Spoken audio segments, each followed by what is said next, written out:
Hi hello అందరికీ నమస్తే. Welcome to my channel Gaurika creations. ముందుగా అందరికీ దసరా శుభాకాంక్షలు. ఈ వీడియోలో మీరు మా ఇంట్లో దసరా సెలబ్రేషన్స్ మేము ఎలా చేసుకున్నామో చూడబోతున్నారు.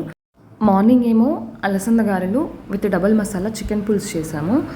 దసరా అంటేనే మనకి ఫుల్ ఫుడ్ ఫెస్టివల్ అండ్ ఎంజాయ్మెంట్గా ఉంటుంది కదా. ఇంకా పండగలప్పుడు కాకపోతే మనం ఎప్పుడు ఇలా వెరైటీ అని చేసుకుని తింటాము. అండ్ ఆఫ్టర్నూన్కి వచ్చేసి mutton curry with bagara rice. నేను చేసే ప్రాసెస్ మీకు ఏమైనా నచ్చి ఈ వెరైటీస్ ఏమైనా మీకు కావాలనుకుంటే కంపల్సరీ కామెంట్ చేయండి. నేను ఆ వెరైటీని కంపల్సరీ షార్ట్ వీడియోనో ఆర్ లాంగ్ వీడియోనో ఫుల్ ప్రిపరేషన్ చేసి వీడియో పెడతాను. ఫస్ట్ ఆఫ్ ఆల్ ఆయిల్లో బగారా స్పైసెస్ అన్నీ ఫ్రై అయిన తర్వాత ఆనియన్స్ పచ్చిమిర్చి వేసి కొంచెం లైట్గా ఫ్రై అవ్వగానే కొత్తిమీర పుదీనా కరివేపాకు వేసి మంచిగా ఫ్రై అయ్యేంత వరకు ఉంచాలి. అందులోనే అల్లం వెల్లుల్లి పేస్ట్ కొంచెం పచ్చివాసన పోయింది అనిపించగానే మసాలా వేసుకోవాలి. మీ ఇంట్లో ఏదైతే రెడీమేడ్ మసాలా ఆర్ మీరు ప్రిపేర్ చేసుకున్న మసాలా ఉంటే వేసుకోండి. మేము ఇక్కడ ధనియా పౌడరే వాడతాను, పెద్దగా మసాలాలు ఏం వాడను బగారాకి. ఇంగ్రీడియంట్స్ అన్నీ మంచిగా కుక్ అయిన తర్వాత వాటర్ యాడ్ చేసుకోవాలి. బాస్మతి రైస్కి అయితే 2 cups ఆఫ్ రైస్కి 3.5 cups ఆఫ్ వాటర్ పడుతుంది. బట్ నేను ఇక్కడ రెగ్యులర్ రైసే వాడుతున్నాను కాబట్టి 2 cups ఆఫ్ రైస్కి 4 cups ఆఫ్ వాటర్ యాడ్ చేస్తున్నాను. టేస్ట్కి తగ్గట్టుగా సాల్ట్ యాడ్ చేసుకోండి. అప్పుడే వాటర్ బాగా బాయిల్ అయిన తర్వాత నానబెట్టుకున్న బియ్యాన్ని యాడ్ చేసుకోవాలి. స్టార్టింగ్ హై ఫ్లేమ్లో, లాస్ట్ 10 minutes లో ఫ్లేమ్లో పెట్టుకొని కుక్ చేసుకుంటే బగారా రెడీ అయిపోతుంది. ఇక్కడ నేను బగారాకు ప్రిపేర్ చేసేటప్పుడు ఇంకో స్టవ్ మీద మటన్ కోసం కూడా ప్రిపేర్ చేశాను అనమాట.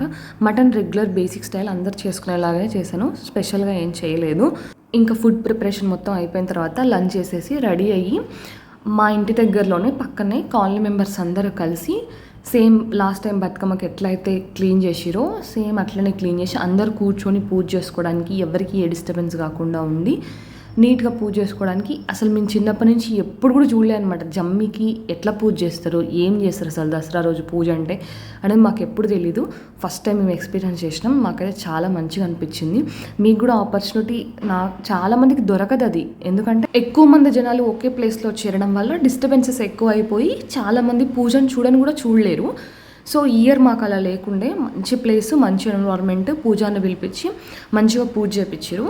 మీరు నెక్స్ట్ వచ్చే దాంట్లో ఇప్పుడు అదే చూడబోతున్నారు. విజయదశమి పూజ చూడండి. లంబోదరాయ ఏకదంతాయ విఘ్న వినాశాయ శుభసుతాయ వరదమూర్తయే నమో నమః.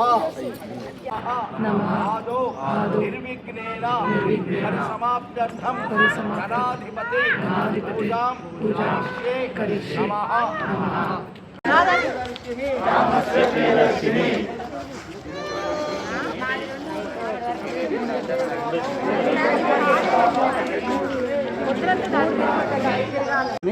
మీ బయట కుంకుమ ఉంటుంది కదా, అలా కొంచెం తీసుకోండి.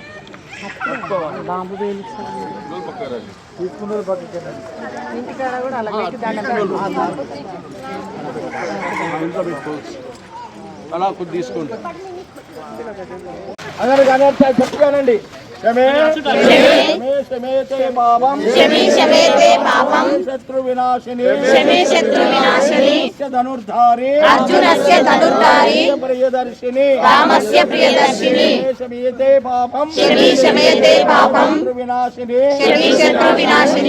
ధనుర్ధారి ప్రియదర్శిని శమీ దేవత అనుగ్రహ ప్రసాద సిద్ధిరస్తు.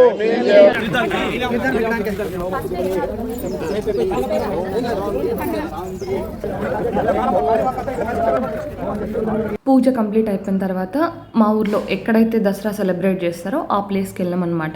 దేవతామూర్తులందరూ ఒకే దగ్గర ఉండడంతో అందరు దేవతామూర్తుల్ని మంచిగా దర్శనం చేసుకున్నాము.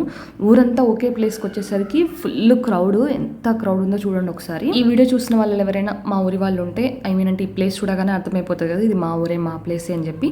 అట్లేమన్నా గెస్ ఉంటే కామెంట్ చేయండి, నేను రైటో కాదో చెప్తాను. And here is my Dasara outfit. నచ్చితే లైక్ చేయండి. దసరా చూసి బయటకు వస్తుంటే మా కన్యమ్మ ఫౌండేషన్ వాళ్ళు every year free water campaign చేస్తారు. అక్కడ కొద్దిసేపు ఉండి వాటర్ తాగి రిలాక్స్ అయ్యి వీఆర్ బ్యాక్ టు హోమ్ అనమాట. ఈ వీడియో కనుక మీకు నచ్చితే లైక్ చేయండి, షేర్ చేయండి, సబ్స్క్రైబ్ చేసుకోండి. Thank you for watching.